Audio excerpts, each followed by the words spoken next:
1964년 6월 29일은 독일의 한 그림 같은 작은 마을의 평범한 날처럼 보였습니다.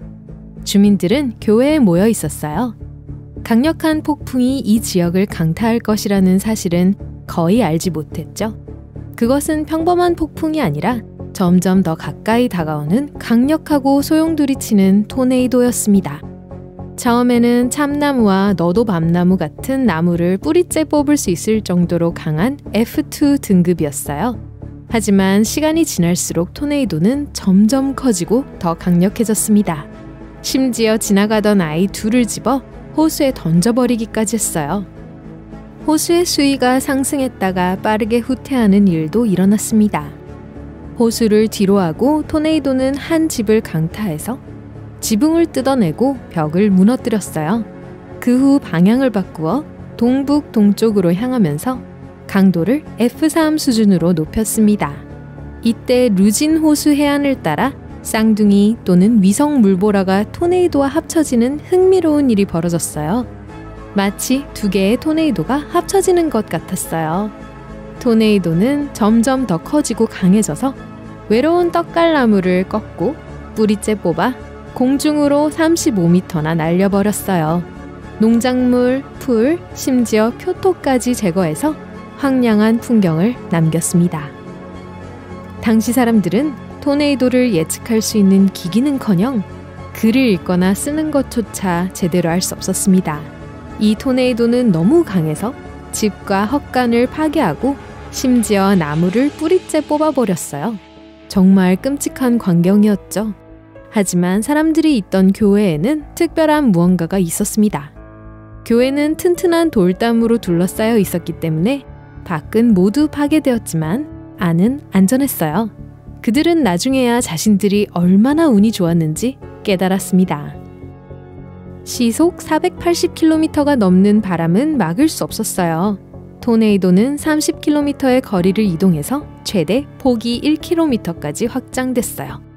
격렬한 폭풍이 나뭇가지를 너무 높이 던져 사람들은 나뭇가지가 대기권 밖으로 떨어졌다고 믿었습니다. 이 토네이도의 또 다른 이상한 점은 건조한 폭풍 중에 발생했다는 거예요. 보고된 비는 거의 없었지만 폭풍은 여전히 그렇게 엉망진창으로 만들었습니다. 심지어 지름이 15cm에 달하는 큰 우박이 떨어지기도 했어요. 하늘에서 그렇게 큰 얼음덩어리가 떨어지는 것을 상상해보세요. 이 우박은 농작물과 건물, 그리고 당시 외부에 있던 모든 것에 심각한 피해를 입혔습니다. 폭풍이 지나간 후 과학자 고틀로 버처드 겐즈먼은 피해 상황을 연구하고 토네이도를 목격한 사람들과 이야기를 나눈 끝에 이것이 역사상 가장 강력한 토네이도 중 하나라는 사실을 알게 되었습니다. 토네이도의 강도를 측정하는 후지타 규모에서 가장 높은 등급인 F5에 도달했어요. 광기가 멈추는 데는 1시간이 걸렸습니다. 1925년 당시 미주리주 북동부 지역 주민들은 체계적인 토네이도 경보 시스템도 갖추지 못했습니다.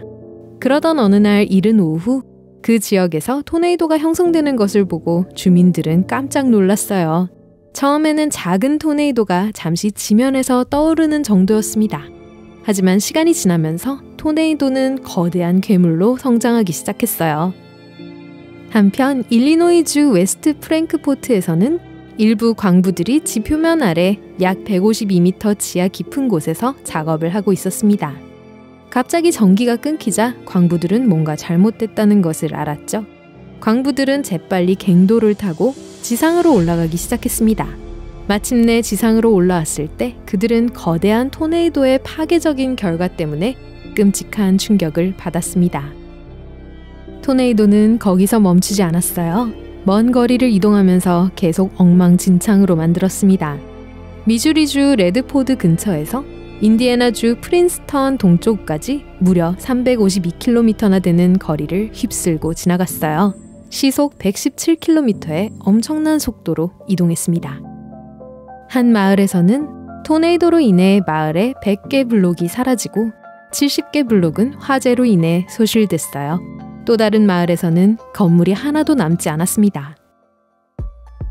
토네이도는 오후 4시 30분에야 약해졌어요. 트라이스테이트 토네이도로 알려진 이 토네이도는 미국에서 기록된 최악의 토네이도이자 가장 오래 지속된 토네이도로 역사에 남았습니다. 1965년 4월, 오데오 지역 주민들은 이상한 더위에 대해 불평하기 시작했어요.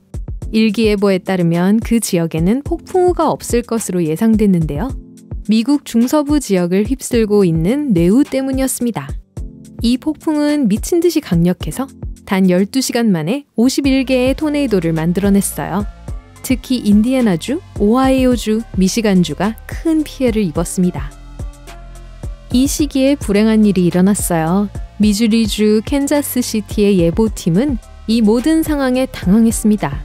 그들은 사람들에게 무슨 일이 일어나고 있는지 알리기 위해 재빨리 경고를 보내려고 했지만 당시에는 야외 토네이도 사이렌이 없었기 때문에 많은 사람들이 안내방송을 듣지 못했어요. 또한 많은 TV와 라디오 방송국이 정기적으로 기상 경보를 방송하지 않았습니다. 전기가 끊기고 전화선이 작동하지 않아 많은 마을에서 통신이 완전히 차단됐어요. 사람들은 전기나 작동하는 전화를 사용할 수 없었기 때문에 경고를 받을 수 없었습니다. 1974년 어느 봄날은 미국 13개 주에 걸쳐 강력한 토네이도가 연이어 발생하면서 심한 뇌우로 인해 유난히도 힘든 날이었어요.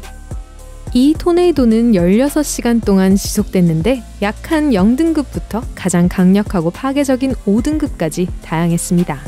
한 끔찍한 순간에는 15개의 토네이도가 동시에 지면에 닿았어요. 한 개는 2시간 이상 지속됐고 다른 2개는 무용수처럼 서로를 휘감으며 소용돌이 쳤습니다. 이 사건은 토네이도 경보에 몇 가지 변화를 가져온 또 하나의 큰 교훈이었어요. 당시에는 일기예보관이 토네이도를 직접 목격한 경우에만 사람들에게 토네이도에 대해 경고할 수 있었는데 대부분 너무 늦은 경우가 많았습니다. 1989년 봄 오후 6시 반쯤 방글라데시의 한 지역 하늘이 어둡고 불길하게 변했습니다. 토네이도는 한 지점에서 여정을 시작해서 빠르게 동쪽으로 이동했습니다.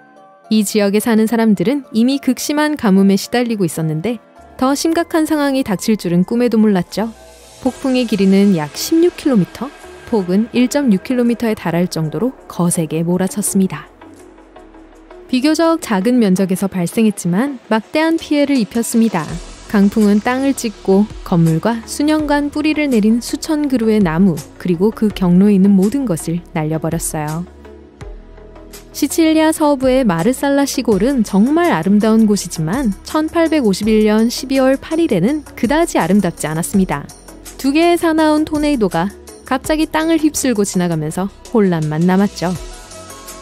그들이 이동하면서 호구와 우박을 동반해서 이미 취약한 농지에 더 큰 피해를 입혔습니다. 배가 많이 정박하는 멋진 항구가 있던 한 마을은 큰 피해를 입었어요.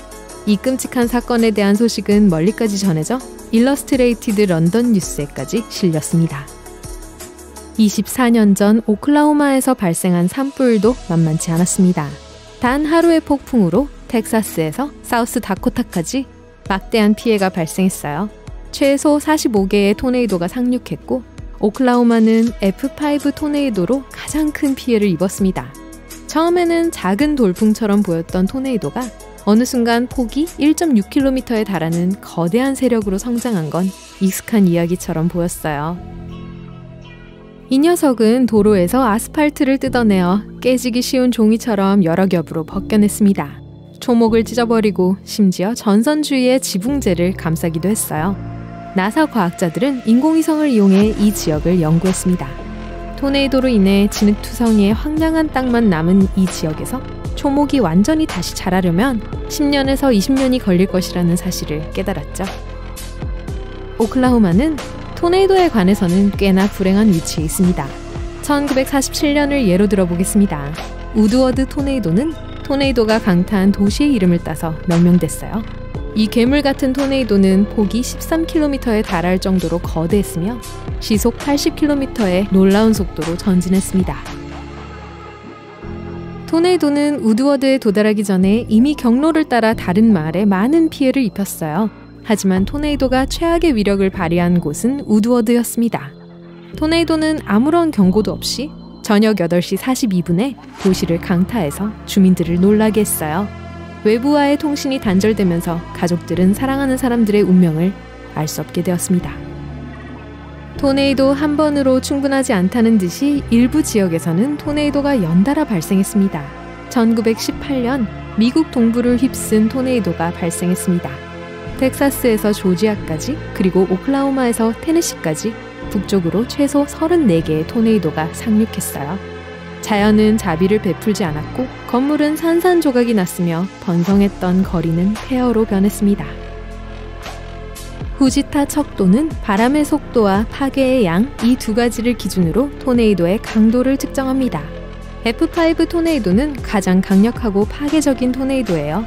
어떤 사람들은 시속 480km가 넘는 바람이 부는 F6 토네이도에 대해 이야기합니다. 만약 이 토네이도가 지나간다면 도로 씨의 기분이 어땠을지 알 수 있을 거예요. 다행히도 F6 토네이도는 이야기 속에서만 존재할 뿐 오즈는 여러분이 실제로 겪을 가능성이 가장 낮은 곳입니다.